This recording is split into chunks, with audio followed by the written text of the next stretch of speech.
Our theory of change for beating Calais is that we will beat it one state assembly at a time.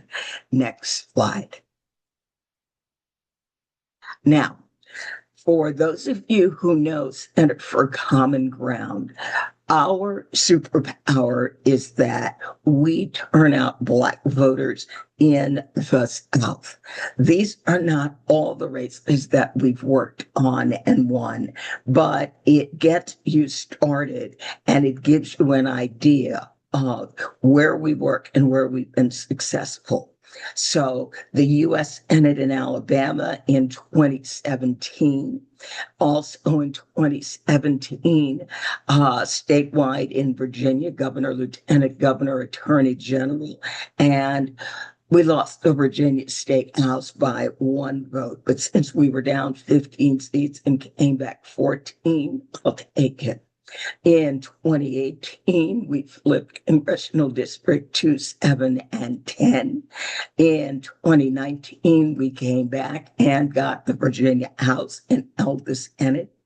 In 2020, one of our favorite races was U.S. Senate in Georgia, where we got an opportunity to see John Ossoff and Raphael Warnock go to the United States Senate.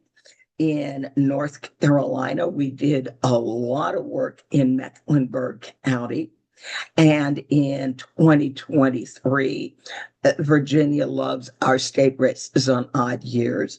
We took back the Virginia State House and held the Virginia Senate.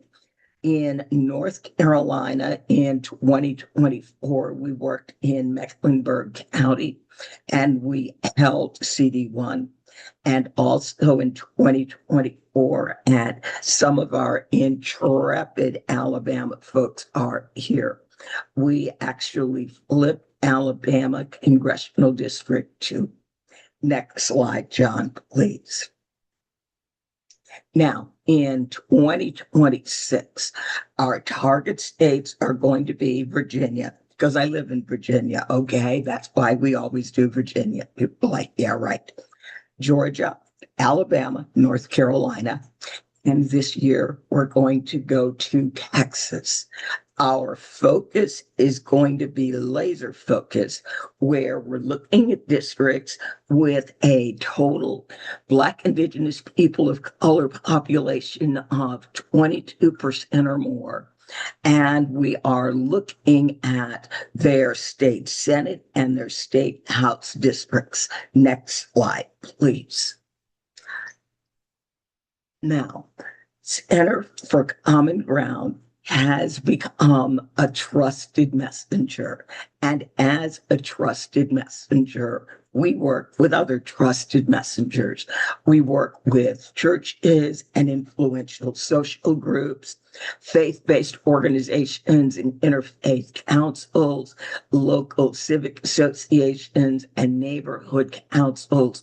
We are running a lot of feeding programs. The Divine Nine, the Black fraternities and sororities.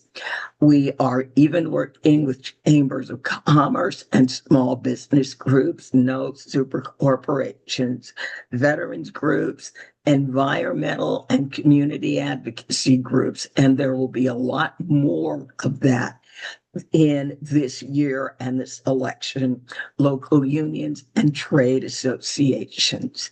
Next slide. Now, the structure of redistricting.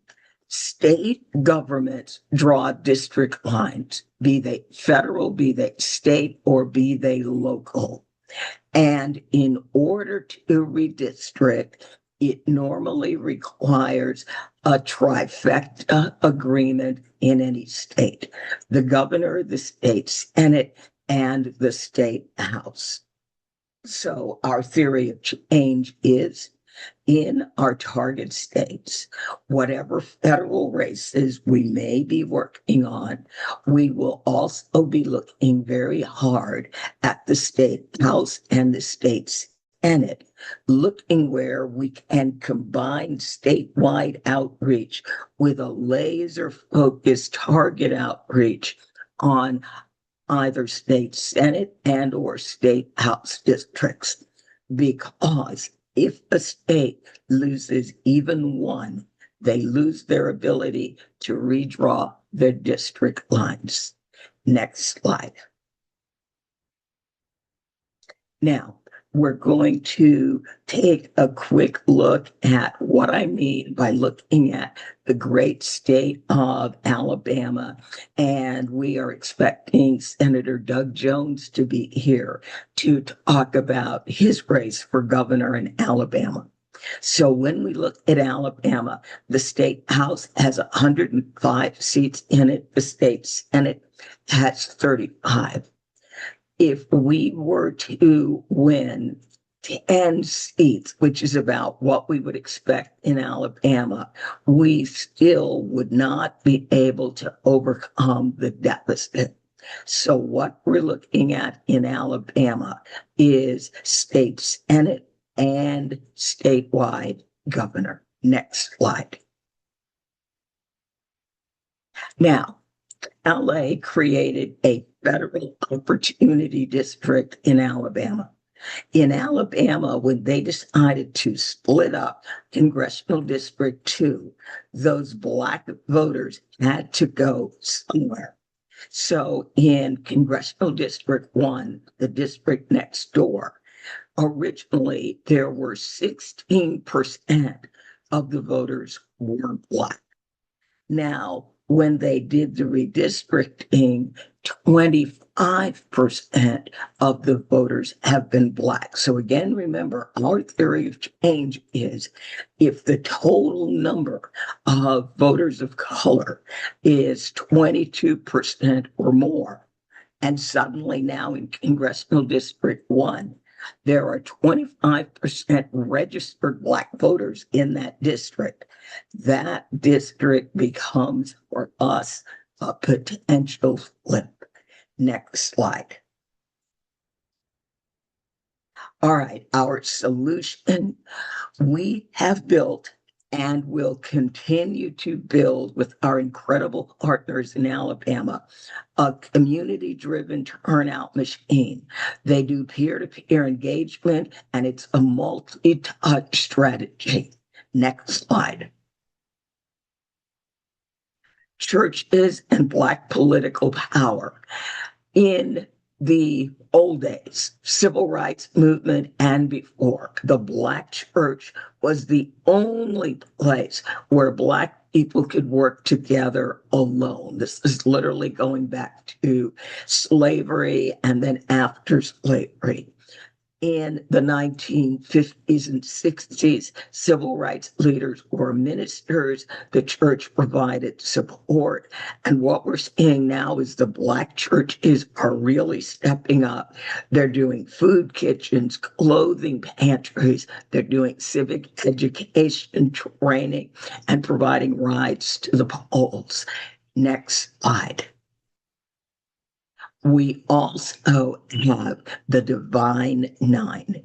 We have the folks who are college educated, are members of Black fraternities and sororities who now come back and they do community service work and they work to empower voters.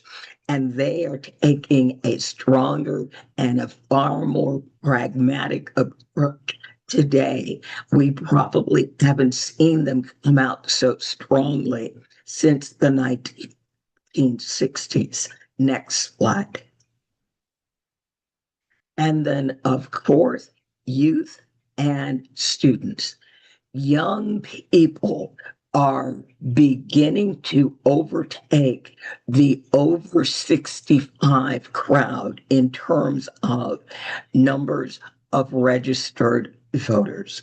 They are a constantly growing group of people. And so the young people are doing an incredible job in terms of saying, we want certain things and we are not happy with the way things are going. So our Students for Voting Justice internship program works with college students. We're seeing our partners at the D9 work with college students and going in and working with high school students.